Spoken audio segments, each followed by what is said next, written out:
Hello guys, welcome back to Beyond the Realms, and today I'm going to be talking about the latest film from Eduardo Sanchez entitled Lovely Molly.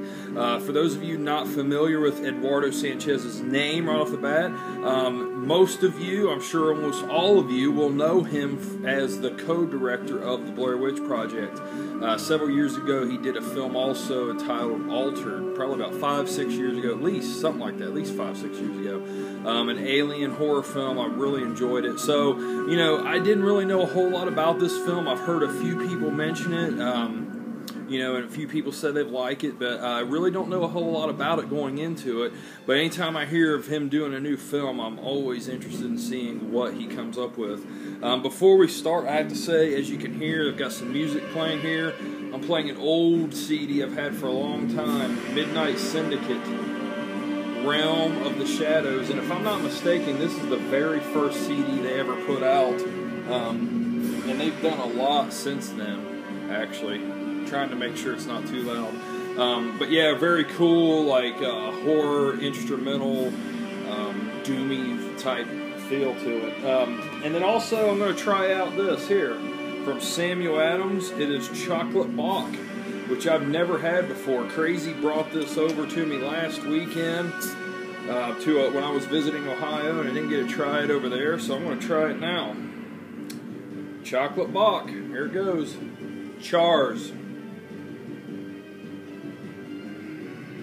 Oh man, that's delicious. Not too strong.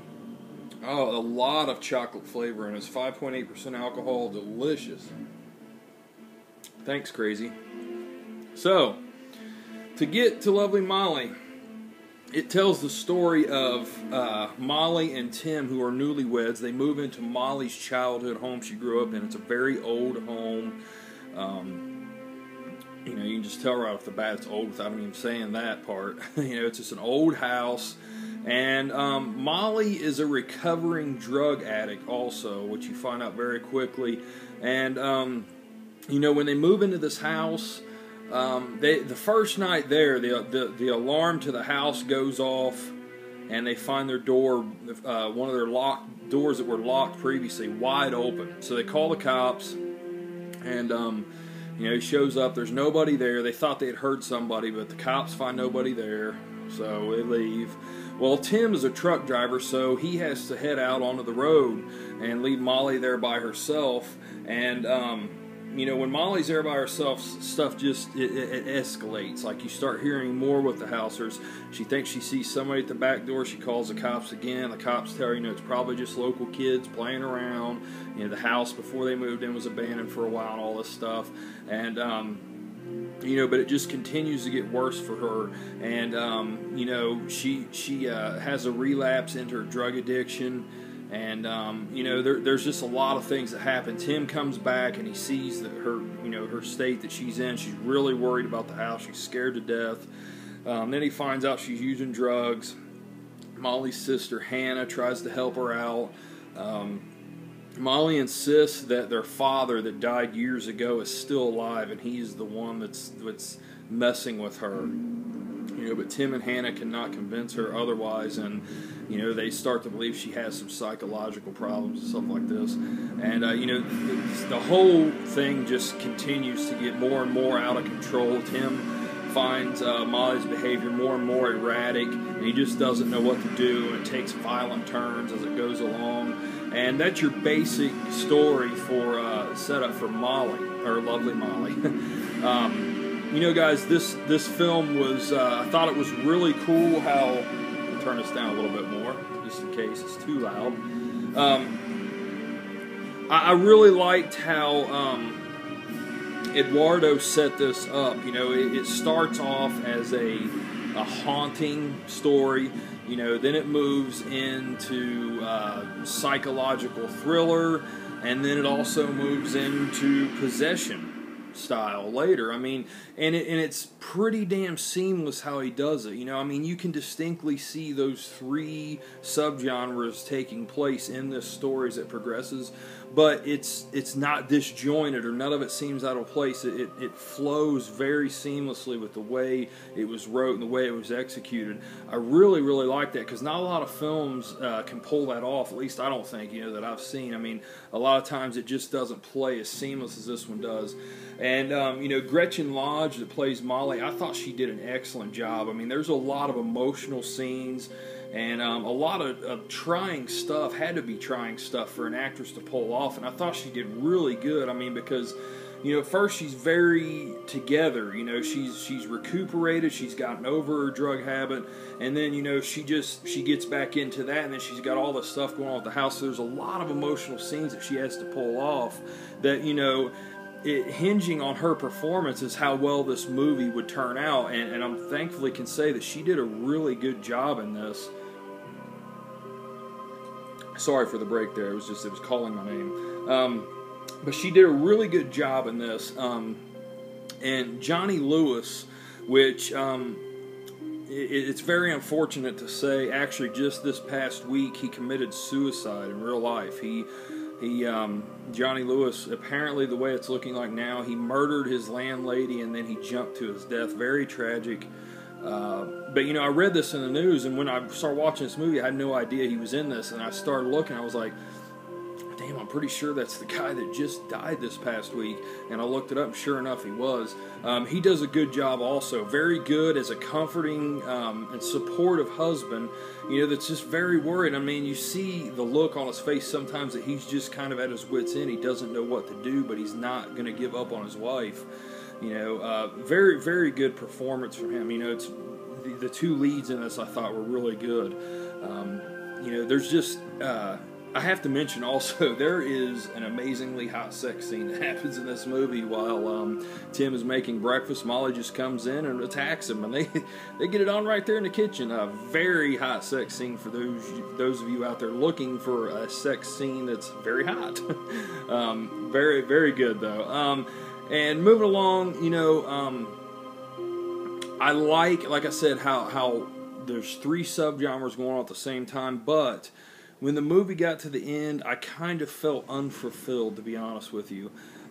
It just, there's stuff going on that they don't really elaborate on enough, I don't think. I mean, this is another case of a story kind of being underdeveloped, where, you know, Molly all along, I mean, it starts right off with her filming herself, telling, you know, she didn't do this and all this stuff. You know, it's very chaotic at the beginning. It's showing you stuff that happens later, and throughout the film she's filming herself because she doesn't want people to think she's crazy. You know, she's filming all of this paranormal stuff that's happening, these voices she's hearing, these things are happening to her, and, you know, it just kind of drops that at the end. You know, the end happens and there's nothing really elaborated on from that. You know, it doesn't really show, like, you know, it just would have been cool if it would have showed, like, Tim, like, going back over what she was recording to see if it really was in her head or if this stuff really was being caught on film. You know, they just kind of left that open-ended. And then, you know, the whole thing with her saying that it's her father that's there and doing all this stuff, you can obviously tell that Molly and Hannah had a very rough childhood with their father, and I mean, it's even alluded to, you know, that he's murdered and stuff like this, and it just, they don't give you enough to really clamp onto to really feel for Molly or Hannah. Like, I never really felt a strong emotional attachment to what she was going through, because the story just wasn't there enough of the stuff that happened with her father. I think that could have been improved upon a little bit more. And it's basically also a film that, I want to say, it has two endings, really. And the first one I really liked a lot with Molly. It's like a culmination of what she's going through at the house and what she's experiencing. I really like that ending. And then there's other little, like, prologue, you know, or epilogue, whatever you want to call it, ending with Hannah. And I just thought that was kind of unnecessary. I don't know, it's very abrupt, and I mean, I know it kind of alludes to a scene that happens with Molly earlier in the film where she's hearing something, and you know, I won't spoil that part, but anyway, the part with Hannah at the very, very end, it alludes to something that happens earlier in the film, but I just didn't think it was really needed, and I thought it kind of, I don't know, I can see it frustrating some viewers. Like, I know for a fact, if my wife would have watched this film with me, she would have been pissed off at the ending. She would not have liked the ending. Like, the part with Molly, I think, is where they should have just left it. They should have cut off right there, and it would have left the ending much more satisfying. But overall, you know, Lovely Molly is an entertaining film. You know, if you're a fan of these type of films, the psychological thriller, the paranormal, you know, and the possession, you know, give this a shot, because it's pretty unique, it's pretty entertaining, and there's some tense moments. You know, Eduardo really utilizes some tight camera shots in this. When there's some tense moments with the characters, he's right up on them. You know, he doesn't really let you see what's going on just right off frame or right off camera, and it builds the tension. I really like that, and there's a lot of just little creepy things like hearing voices or little bangs, and, you know, it works for me for the most part. You know, just my whole thing is the story just a little bit underdeveloped. It was just this shy of being a great film. Still a good film, but not quite a great film in my opinion. And guys, I give Lovely Molly a 6.5 out of 10. And if you want to check it out, it's on Netflix right now. I think Walmart, I saw it for like, I want to say $15, I think. It's on DVD. It was a little bit more than what I would want to pay for DVD, but I was very anxious when I saw it pop up on Netflix. So it is on Netflix. Redbox has it. It's very available right now. It just came out at the end of June. It's a brand new film. It may make my top 10 list this year. It may not, you know, depending on how that all goes. We'll see. But, yeah, guys, that's Lovely Molly. I appreciate you all watching. Check it out, guys. Have a good one. Later.